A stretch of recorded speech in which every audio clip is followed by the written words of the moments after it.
Bank of Baroda Bharat का एक अग्रणी राष्ट्रीयकृत बैंक 16 नवंबर से 30 नवंबर के बीच में किसान पखवाड़ा मना रहा है और उसी के अंतर्गत आज लुधियाना में पंजाब एग्रीकल्चर यूनिवर्सिटी के प्रांगण में ये मेगा किसान मेला का आयोजन बैंक ऑफ बड़ौदा द्वारा किया गया है। वर्ष 2018 से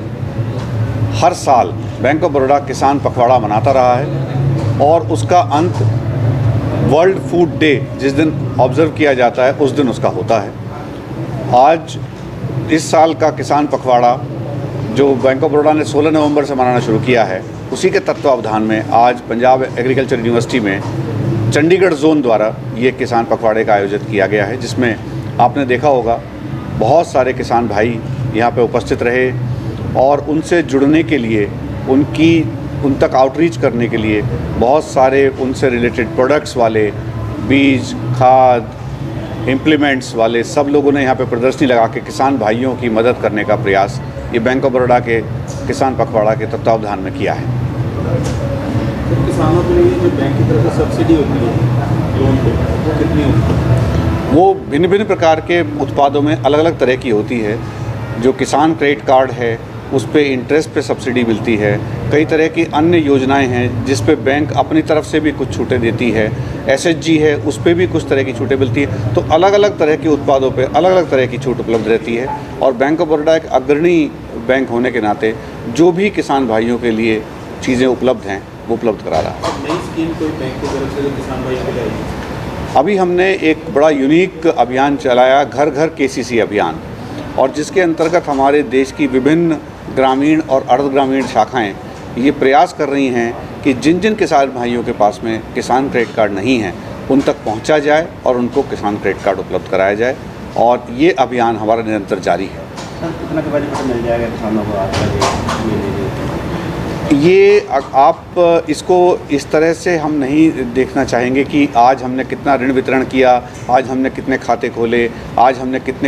हमारा जो बेसिक उद्देश्य है वो ये है कि निरंतरता से आज हम इस पखवाड़े को उत्सव के रूप में मनाएं, किसान भाइयों से जुड़ें, उनको आमंत्रित करें अपने प्रोग्राम में, जिससे वो अपना ज्ञानवर्धन करें प्रोडक्ट्स के बारे में, बैंक के प्रोडक्ट्स के बारे में, गवर्नमेंट की स्कीमों के बारे में, और ज़्यादा से ज़्यादा लाभान्वित होकर लंबे समय में उसका वो उपयोग करें। तो केंद्र से कोई स्कीम जो लॉन्च होती है वो बैंक के थ्रू कई बार किसानों को नहीं मिल पाती,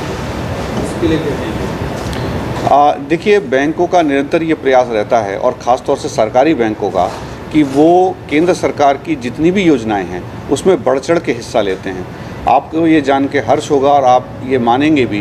कि जनधन एक ऐसी स्कीम थी जिसको कि सरकारी बैंकों ने बहुत ही उत्सुकता के साथ और आगे बढ़ चढ़ करके उसमें हिस्सा लिया, और जिसका आज ये परिणाम है कि 60 करोड़ से ज़्यादा जो खाते हैं वो जनधन के बैंक खुले हुए हैं, और उसमें बड़ा हिस्सा सरकारी बैंकों का है। और केंद्र सरकार या राज्य सरकारें भी जो भी किसानों के लिए या अन्य तबकों के लिए जो स्कीमें लाती हैं, बैंक उसमें बढ़ चढ़ के हिस्सा लेते हैं। यूपीआई की स्कीम है, ये ड्राफ्ट लिमिट करने के लिए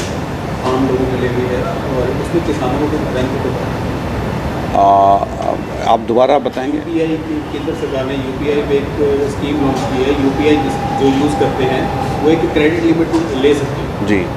और जितना उनका ज़रूरत है उस पर यूज़ कर सकते हैं। उसमें इंटरेस्ट बैंक लेगा जी, जैसे सीसी लिमिट होती है या ड्राफ्ट लिमिट होती है जी। देखिए जनधन में भी अगर आप देखेंगे तो एक ओवरड्राफ्ट लिमिट थी, और उसको बैंक जब भी कोई जो खातेदार है वो पात्र होता देते थे। यूपीआई में भी जो आप बता रहे हैं, ऐसी भी अगर स्कीम में कोई भी जब भी पात्र होगा बैंक के उसको देंगे। सर, किसानों के लिए क्या मैसेज देना चाह रहे हैं जो नहीं फायदा उठा सके या आपके बैंक को नहीं पहुँच सके, उसके लिए क्या मैसेज है? मैं किसान भाइयों को एक तो सबसे पहले धन्यवाद दूंगा कि वो इस देश में एग्रीकल्चर प्रोडक्ट्स की ज़्यादा से ज़्यादा उन्नति कर, उत्पादन कर इस देश को समर्थ बनाने में योगदान दे रहे हैं। मेरा उनसे अनुरोध रहेगा कि बैंक ऑफ बड़ौदा के इस छोटे से प्रयास को सार्थक बनाने के लिए खुद भी उसका लाभ उठाएं और अपने दूसरे साथियों को, अपने परिवार वालों को, अपने पड़ोसियों को उसके बारे में बताएं, और अपने आप को जागरूक करें कि कैसे वो आज अपने उत्पादों को बढ़ा सकते हैं, अपने उत्पाद की ज़्यादा मूल्य अर्जित कर सकते हैं, और कैसे अपने प्रोडक्शन में बैंकिंग प्रोडक्ट्स को ज़्यादा से ज़्यादा यूज़ करके अपने आप को लाभान्वित कर सकते हैं। ऐसा मेरा उनसे अनुरोध रहेगा।